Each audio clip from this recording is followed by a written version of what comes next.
Hello, everyone, and welcome back to the 6th episode of the Hyper IgM Podcast. In today's episode, previous podcast guest and Hyper IgM patient Chris joined us again to give us an update on his journey undergoing gene editing, a first of its kind and potentially revolutionary treatment for Hyper IgM.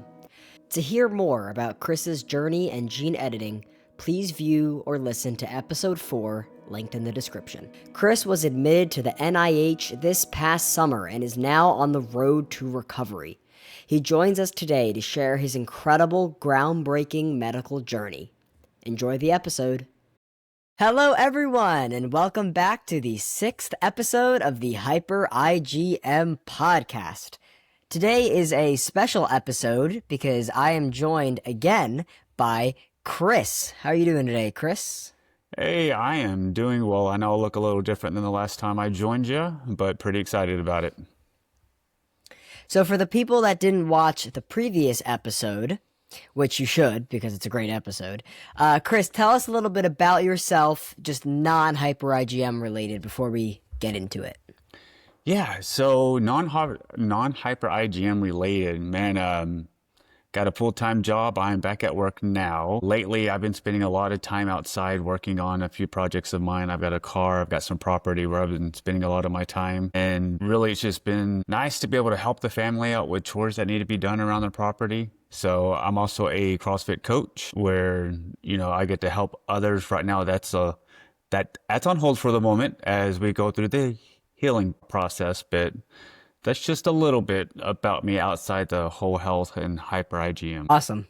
It's so great that you're able to help out on the farm. I mean, that's an awesome way to spend your recovery on a farm. That's super cool. Yeah, it keeps me busy. There's some limitations around it right now, but it's still a nice place to escape to. So, all right. We could talk about the limitations as we get into the restrictions post treatment a little later. But so before we get into the nitty gritty, for our viewers that don't already know what Hyper IgM syndrome is, Hyper IgM syndrome is a 1 in a million rare disease that causes a person's immune system to not function properly.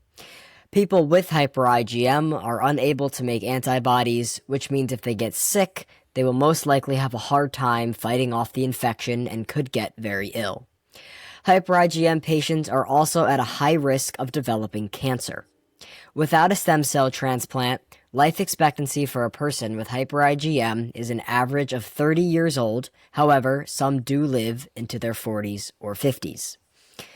But, Chris, you were the first patient to undergo gene editing therapy for Hyper IgM. So first and foremost, how are you feeling overall post-treatment? Yeah, so that word first, it's still a lot to take in. The doctors like to remind me of that almost every time we talk. Definitely grateful for the opportunity or whatever you want to call it. But overall, I'm doing well. The energy's pretty stable. I've got a lot of my weight back, so I'm able to stay a little active. So just still in that recovery phase.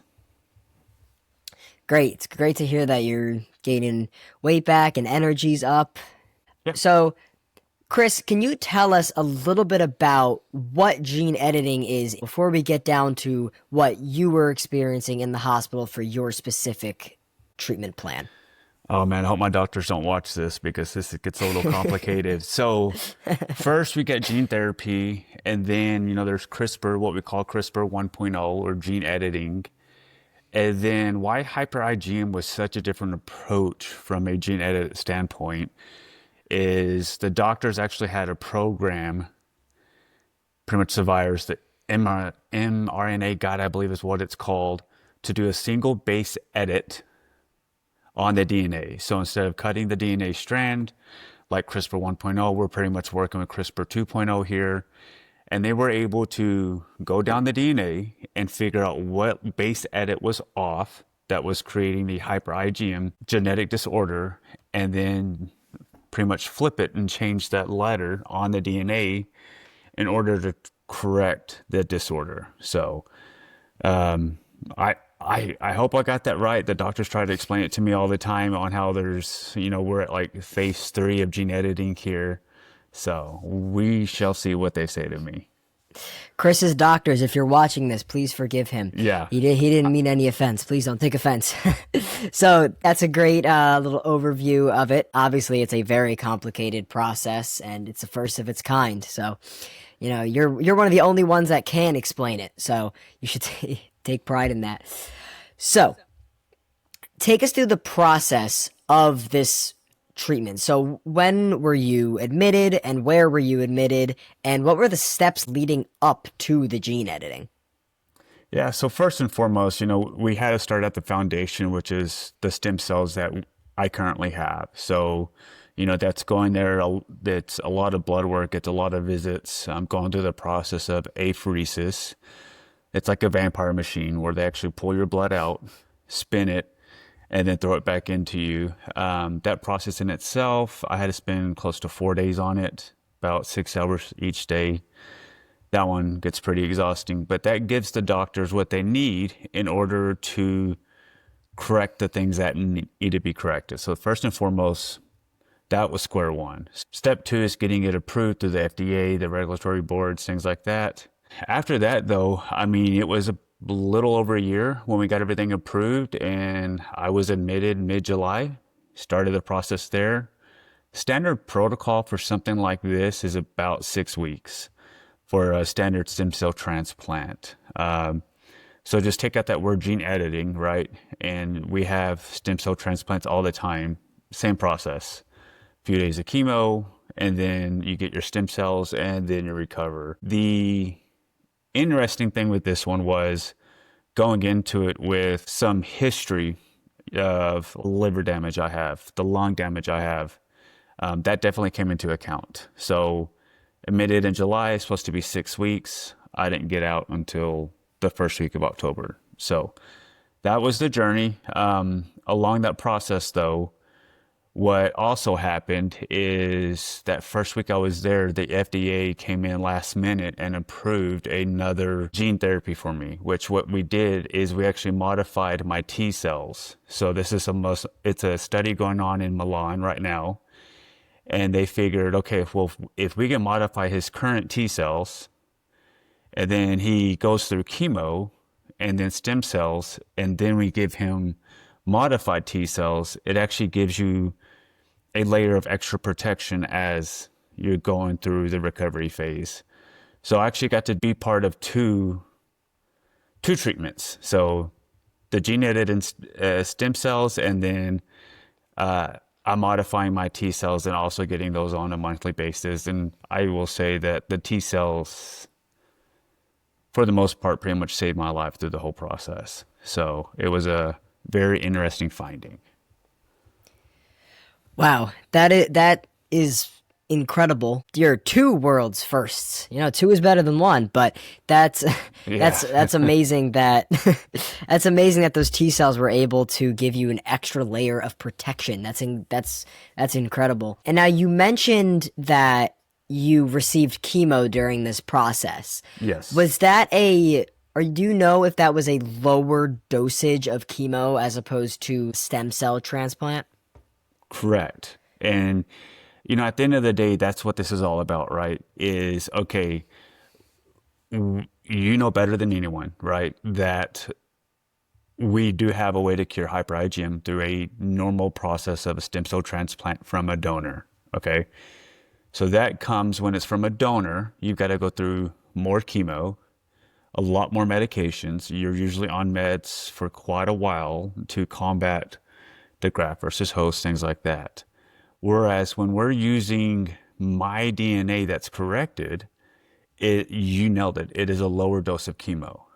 And on top of that, there is no possibility for rejection because it's my DNA. It's my body will recognize it as its own. It just comes down to if it does work or not. So for sure. Okay, so it was a lower dosage of chemo as opposed to a stem cell transplant. So that's part of the benefit, I guess you'd say, right, of going through this treatment, is that you can receive a lower toxicity of chemo. So going back to hospital life, like what was going on in the hospital. Yeah. So how did you keep yourself occupied during this? Because obviously you did say that you unfortunately did have an extended stay at the hospital. So what were you doing in that hospital bed to keep yourself occupied? For a while, I was very active. I was walking outside a lot. Of course, I was wearing a mask. I always had someone with me. The NIH campus in Bethesda, Maryland is beautiful. It's large, it's enclosed, a lot of wildlife. So once the energy started running low and walks weren't advised, I spent a lot of time. I think this probably wasn't the best choice now that I look back at it, but I watched the Great British Baking Show a lot. And when you're watching there and they're making this stuff and you're sitting there just living on hospital food, it's yeah, I was hungry a lot. After that, I'm a sucker for some good old Hallmark holiday movies. And then, of course, just lots of TV shows, lots of video games. I think, every day I was visited by teams of doctors. And when I say teams, I mean 3 different groups. Each group probably had 4 or 5 doctors with them. And I had my gaming laptop set up. I had my normal laptop set up. So it was always fun to talk with the doctors about what I'm doing just because I just had so many screens, but I needed it. Okay, well, even though the British baking show might not have been the greatest choice, at least you were occupied. At the time, yes. At the time, at least you were occupied. That's all you can ask for. So you mentioned that you had teams of doctors visiting you. Could you have other visitors visit you while you were in the hospital? Yes, so I was very fortunate that family and friends came together for this, especially with the extended stay. So I had a rotation constantly working of family and friends, pretty much staying a week at a time to keep my mind occupied. So it was nice to be able to have just the different company come and go as they pleased. Okay, that's great to hear. So, was there a risk of having the visitors in the room during your treatment, or were they like, did you have to wear a mask again, or was it very okay, they can just have visitors? There was one point where we ran into kind of a risk that was I unfortunately got COVID, and at that point I got put on isolation. Had 20 days of isolation, couldn't leave the room. But visitors were still allowed for the most part. They had to gown up and wear a mask. But outside of that window, there really were no restrictions. Just mainly we masked up whenever we walked around. So during that time where you got COVID, did the treatment continue or did it have to be put on pause while you were recovering? Correct. So we actually had to put that on pause. So that happened before chemo. And then we had to wait about 14 days. And then after that, we actually started the chemo while I was on isolation and recovering. Now, COVID, I got very fortunate. It was probably the mildest case of COVID I've ever had. Okay. But it's just precautions we have to take. I mean, you have to realize that I'm on that floor with other patients who are at risk and completely understood it and respected it. But being in a room for 20 days of not being allowed outside or even to walk the hallways was a little challenging. Yeah, I'm sure it was. Okay, well, at least you were able to have visitors. Yeah. That's great. So let's lighten it up a little bit. Do you have any funny stories, anything that happened that was nice and surprising or funny while you were at the hospital? There were a couple. The one that stands out to me most, I had a visitor flying in. Plane got delayed. At that point, I wasn't going through chemo, but I was, under Campath, right? So Campath, that takes your lymphocytes all the way down and knocks out your immune system as well. And I was pretty tired. So it's like 10 o'clock, 10:30 at night, and they finally arrive. And I roll over and I wake up because the rest is hard to get. And they walk into the room in a full-on clown costume. And this is my visitor. So you heard me earlier say that the NIH is a pretty big campus. So as I'm sitting there trying to recover, my nurses, it's the night nurses at this point, and they're all for it. So I'm thinking that they just changed in the hallway, right? They're down in the Yeah. bathroom or something. Well, I find out that they got off the subway or the metro. They went through security, and then they changed at the security office and then walked 3/4 of a mile in a clown costume across the campus.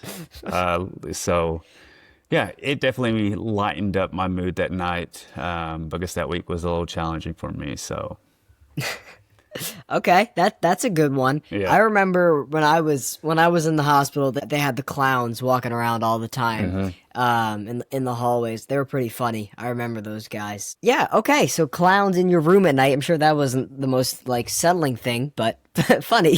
Definitely Just to wake waking up up to, and but yeah. yeah, just waking up and there's a clown standing at the side of your bed. Yeah, that's not scary at all. While you're going through one of the most pivotal moments of your life, and then you see that. Yeah. So, after you were discharged from the hospital, what restrictions do you have recovering right now? Yeah, so I still have an 8 to 5 job. It's supposed to be in office. So restriction number one is absolutely not. No office. Try to limit yourself of people, crowds, and confined spaces. And they stay pretty strict with that. And I'm usually not the best patient, but I have been listening to the doctors, and I am happy to oblige because they've just done so much for me. So that is the biggest restriction right now, is just making sure I avoid crowds, making sure I avoid a lot of interactions. And then, of course, when it comes to the property, I've got to be safe around cattle, around livestock, around water. And then we move a lot of hay, so I'm usually wearing a respirator for things like that. And that's just because of the particles in the air. Still, Yeah. I'm on limited protection. I really don't have much. I'm still getting my IVIG treatments, but we're still waiting for that immune system to restart. Gotcha.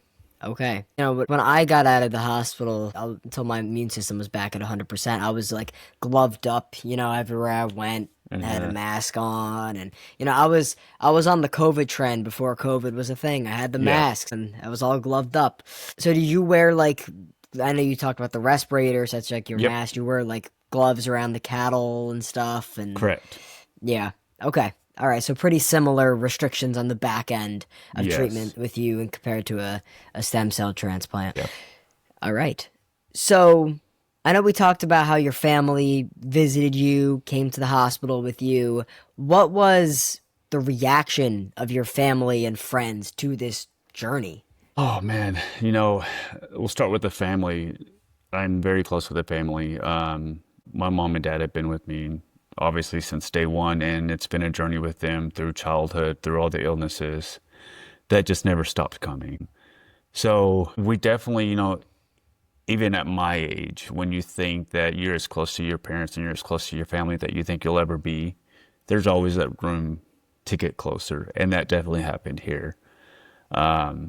Just being with them and just watching them make their sacrifices to make sure that they were in my room beside my bed through the whole process. I'm beyond grateful that I've got parents who were there just nonstop, making sure that everything was okay. If I was having a bad day, they were trying to work with everyone to kind of give me rest, things like that. So, and then my friends, the ones that knew really what I was going through, they know that I kind of like my distance from my friends just because I don't want everyone to worry, and my biggest thing is always about people worrying. But they didn't listen to me, and I'm very grateful for that, because any day someone would text me or send me a message or write me a card checking up on me, it just lit up my world. So everyone was very supportive and was there with me through the whole process. And I can't be thankful enough for it. Yeah, I can definitely relate to, people sending gifts and sentiments of gratitude towards your parents, getting closer to your parents with treatment. I know I think that part of the reason why I'm so close with my parents now is because of my days in the hospital and them always being by my side. Like you said, I'm also so grateful that I had parents that made those sacrifices to be with me in my room, even though I was a small child. But still, it's just, you don't think about that aspect of going through treatment, like your family, friends. It's always about like, oh, I am going through the treatment, but it's a journey for everybody. It's not just a journey for us. Yeah, and you don't realize how big of an impact it is for me during the treatment, and then you get through everything and you get out of the hospital and you realize that, man, like they made it possible. Everyone made it possible with everything. I mean, the words, the gifts, just like you said, it's hard to see in the moment, but then when you get to reflect on it, you realize just how blessed and grateful I am because of it. Yeah. Yeah. It really is an interesting, like, treatment, It's a really, it's an interesting thing, for lack of a better word. Yeah. So, what stage are you in the recovery? I know you mentioned that you're waiting for your immune system to come back. So that's where you're at for the recovery? Correct. So we talked about the T cells earlier. So I've actually been going back to the NIH about every 6 weeks right now to receive a T cell infusion. And I went back earlier this month. So at stage in recovery, it's still, hey, Chris, everything's looking good. Just sit tight, hold tight, mask up, glove up, just like you said. And we're in that waiting period of things to be educated for everything to kickstart and start back up. So is there an expected timeline at all for when you think your immune system will start back up? Or because this is the first of its kind, they're just kind of like, we gotta wait? So what I got given earlier this month was about 6 months. So they said 6 months from the day I got my treatment, which was like mid-September. So we've got a few months to go, but they also made that disclaimer of, okay, well, on average, it's 6 months when you look at a standard stem cell transplant patient, but you also started with no immune system, and this is new to us, so we really don't know, but we're going to guess around 6 months.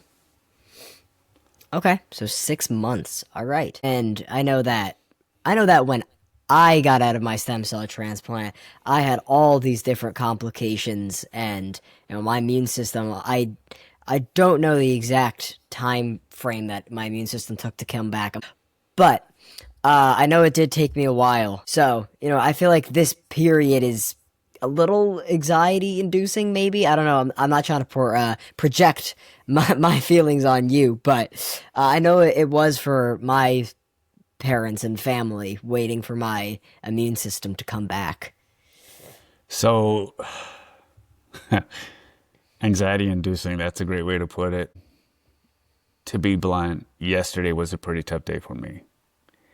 And not from a health standpoint, but from a mental standpoint, because just like you said, we're waiting for something to restart. And of course, I can go down these rabbit holes. And yesterday I went down them of, but what happens if it doesn't? So what do I do next? What ifs, if thens, all these different statements. And I try my best to avoid that. And thankfully, I've got the family and friends around me that they can usually pick up when I'm down that rabbit hole, and they pull me out of it pretty quickly. But yesterday was definitely one of those days where I was thinking about it. And it's hard not to, because it's so life-changing, especially when you've been sick your whole life and you've got to go through treatments once a month. And then there's just this glimmer of hope out there of, man, I might not have to do this again, and then I could be healed. And so the waiting game, to your point, it's tough, but again, family and friends help keep me occupied. And I think that's the best advice I can give to anyone going through that period of waiting, is just stay busy, do things you enjoy, spend time with family and friends, go outside, be active. So. Yeah, I'm sorry to hear that it's such a hard time for you, especially because this is a moment full of hope and full of fear. Yeah. But you've made it out of the treatment part, and it's just, it's incredible to just hear your story of resilience that's now completely different than any other hyper IgM patient story. You know, the disease is already 1 in 1,000,000, and now you are just a one. You know, but you know you're the trailblazer. You're really setting the path for other future patients. So we just now talked about the mental side of it. Yeah. Do you have any regrets so far about undergoing the process? I know it's still early, but any moments where you're like, I shouldn't have done that? No, definitely no regrets whatsoever. You know, and even going through it, my family asked that, and my friends would ask me, "Do you regret this?" And no, I I don't. No matter what, I definitely weigh the odds of things, and the guy said it in our first podcast, which statistics are statistics, and we can only control so much in our lives. But it was something that I felt to my core that needed to be done, and I let the doctors do their job and sat there and prayed, and here we are. And with that being said, just a quick update about going through that process and where we're at now.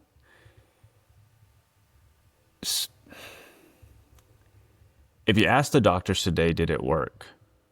They will tell you that within my blood work, it showed a correction rate of 92%, and that everything is well engrafted at this point. So the doctors believe it worked. I believe it worked. We're just, again, waiting for it to restart, which it's all good news. So I just wanted to throw that in there, that when they did pull it this month, we did see a correction of 92%, which to them is pretty outstanding. So that's that bit of hope that I needed, but it's still hard at times.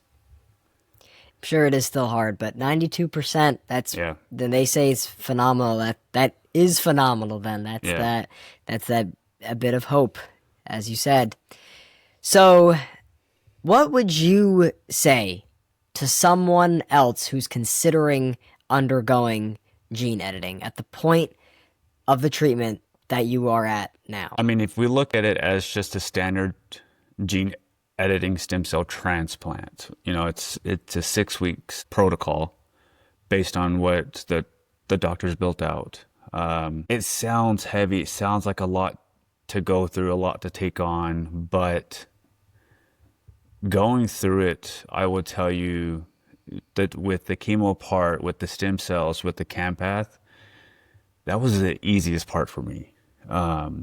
It was the other health conditions I have that unfortunately reared its ugly head, but that also opened up extra doors for the doctors, and that's where the T cells came in and things like that they figured out would work in ways that they had never imagined.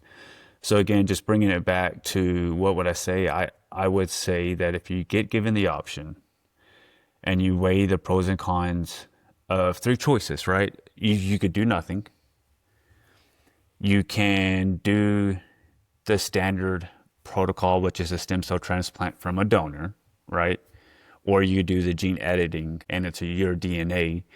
I think when you look at those from a risk versus reward standpoint, you've got to take all that into consideration. But right now on paper, with the way that things are looking, undergoing gene editing is a safer route with less long-term side effects. And that's why we went down this road. And to your earlier point, with the age, most of us don't make it into our 30s. Maybe less than a handful of us make it into our 40s. And the numbers get smaller when you get into the 50s, right? And that's why I was able to go through this, because I was at that cusp of a standard stem cell transplant wouldn't work, because graft versus host and everything else would have been pretty brutal. So I know that was a lot, but I definitely didn't take it lightly. But I do believe it was the right choice, and I think anyone considering it, if they get given the option, I would definitely consider it. I really appreciate your feedback with that, because this podcast is for not only people that are curious about Hyper IgM, not only to raise awareness for Hyper IgM, but for other Hyper IgM families that are out there looking for a way out, looking for a treatment, looking for some sort of hope. That's why we're here, and I really think that your story can really help people just feel that little bit better, a little more certain of a better future. So just thank you so much for coming back on and sharing an update on your very impressive journey. So before we wrap up this episode, do you have any final words of wisdom, anything to tell our viewers? Oh, final words of wisdom. That's always a tough one. I will say, just going through what I've gone through this year, going through all the health scares that I know all of us have gone through, to your point, but also the families and friends have gone through. My biggest thing has always been, life is full of unknowns. It's full of complicated decisions that we have to make every day. Man, at the end of the day, it's about weighing our options and just making sure we spend our energy on the things that we can control. I say that, and I also just told you that yesterday I went down a rabbit hole, so it's not easy. But even during some of the most trying times that we've been through, and that I've been through this past year, I will say it's still possible to find that peace, to find hope when things get a little dark. I think I said it in the first podcast, I lean heavily on that power of, the power of my faith, my family, and in my community. And I'll never be able to thank them enough. They helped me through this process. They helped me find peace and hope in their own way. And in this game of life, no matter how tough the hand that we get dealt may seem, whether you have an illness or you don't have an illness, whether it's Hyper IgM or you're a family of Hyper IgM, you just never give up. There's always that glimmer of hope, and it's up to you to really chase it. And then back to our family and friends. When those days get dark and you feel like you don't have that energy to chase that hope, to try to chase that peace, and as a patient, I've been there a lot. When you don't have that energy to go after it, I promise that there's someone in your corner that is more than willing to step in and help you go after it. And, you just have to ask.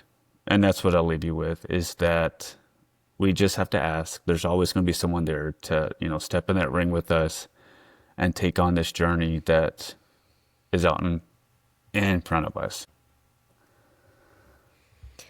Thank you so much. I mean, you really said it all. I don't think I have anything to add onto that. It was really the perfect ending for our viewers and listeners, everybody who's watching the podcast. Chris, everybody, give him your virtual round of applause. Thank you.